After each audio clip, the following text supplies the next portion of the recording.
Hello, peaceful world. Here is another update from Ukraine from a perspective of an average citizen, a young mom, and her precious poor baby who is now sleeping right there. This is an update about my mom's adventure, the breastfeeding part, not about Ukraine. I have no idea what is happening. I don't know if it's good or bad because I was studying last weekend and I didn't check the news whatsoever. And it's nice to have this little break from all the atrocities.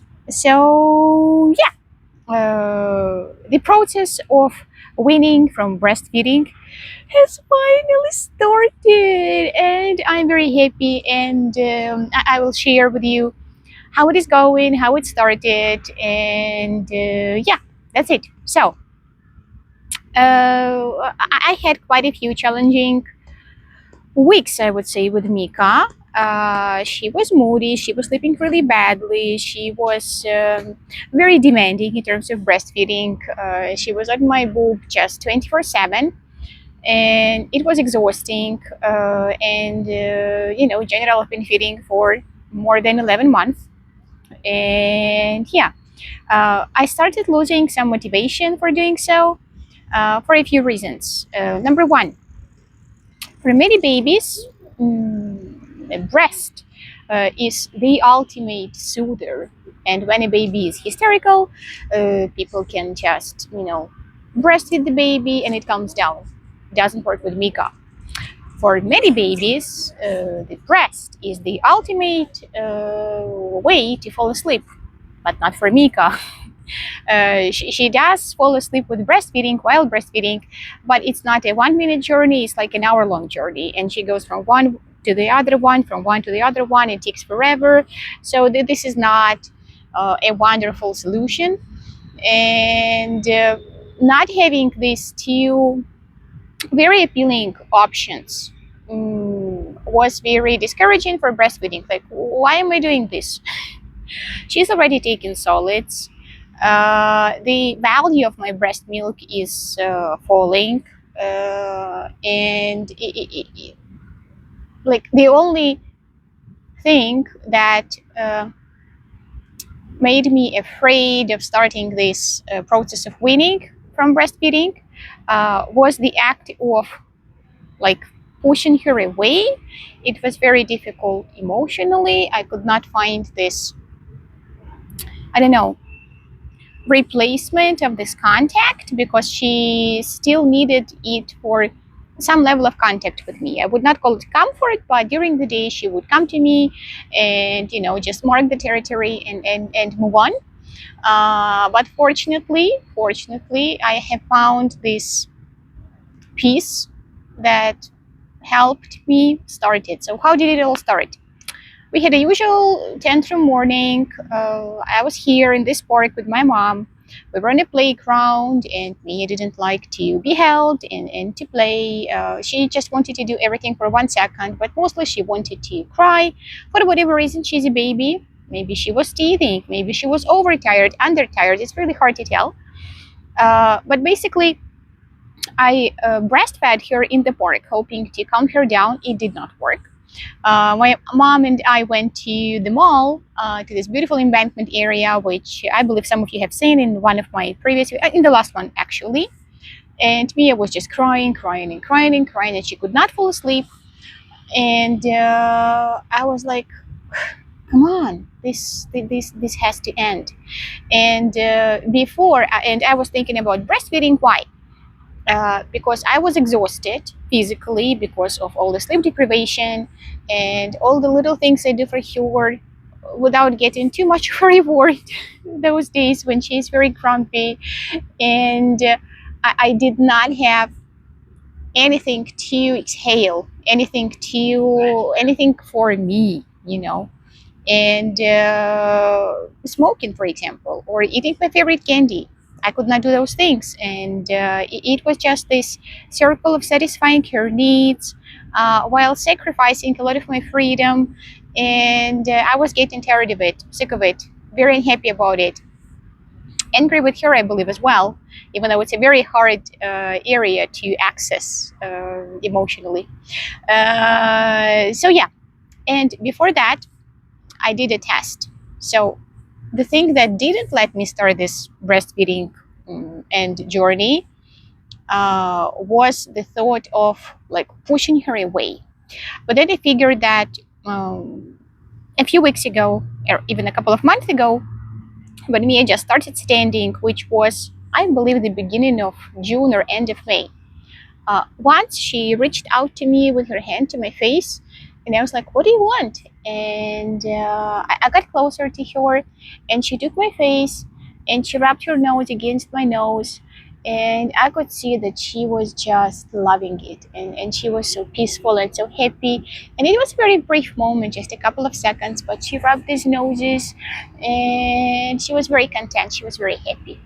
So once at home, when she came to me and demanded a breast, I covered my breast with my knees. I took her and I just did the same thing. I rubbed my nose against her nose and I kissed her cheeks, and she was very happy, and it was enough for her. And I was like, So sometimes, maybe, if I know that she is not hungry, I can replace this breast contact with the nose contact.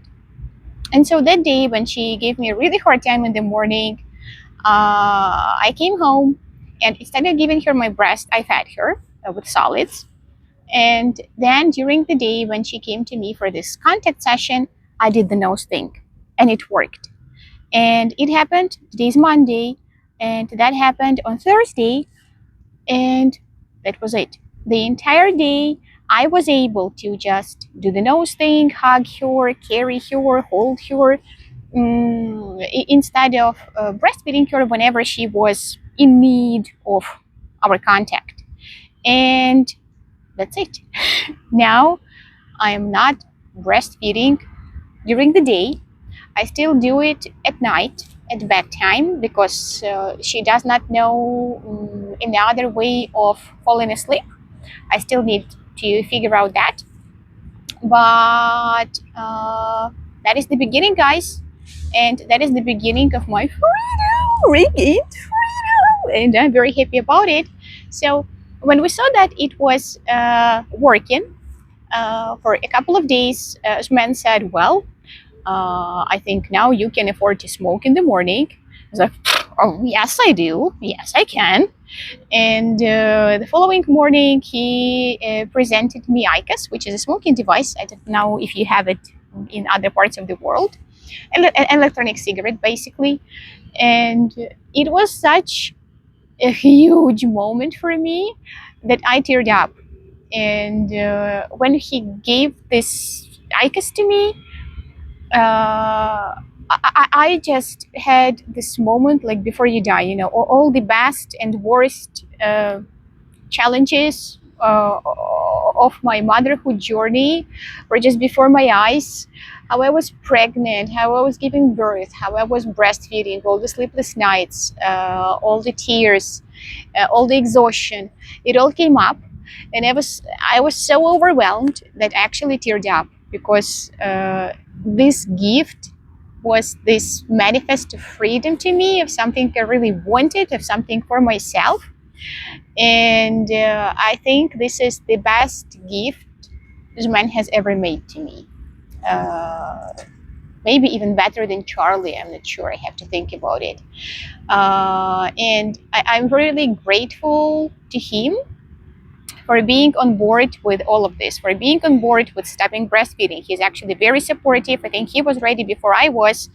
And even though it does make his life a bit more complicated, right? Because now when she's upset, we have to somehow soothe her without the breast. I'm very grateful to him for making this gift, and it's a very cute one. It's red. It's so. I will show it to you. I will. You see, it is very beautiful. And great choice, honey. Great choice. I love it. I think I would have made the same choice if I was choosing it, if I had been choosing it at the store.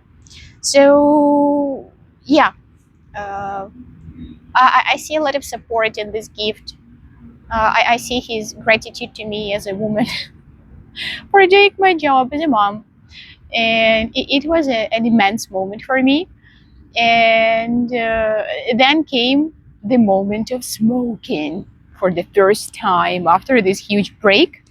And it was also very special because, on the one hand, I had this fantasy that once I smoke, my life is going to be so much better.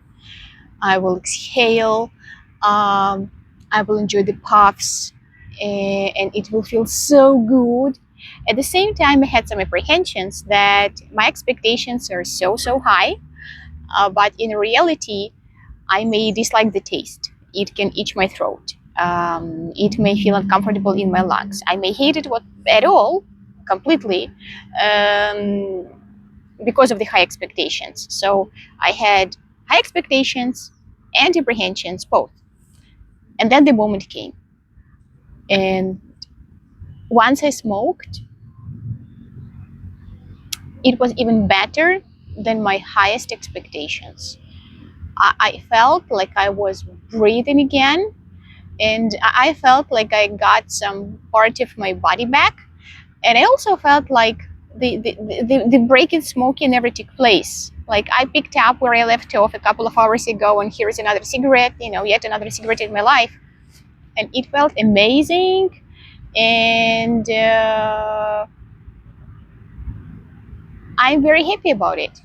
And maybe there is a little bit of shame because it's an addiction and it's a very bad habit. And I'm going to be a bad example for Mia.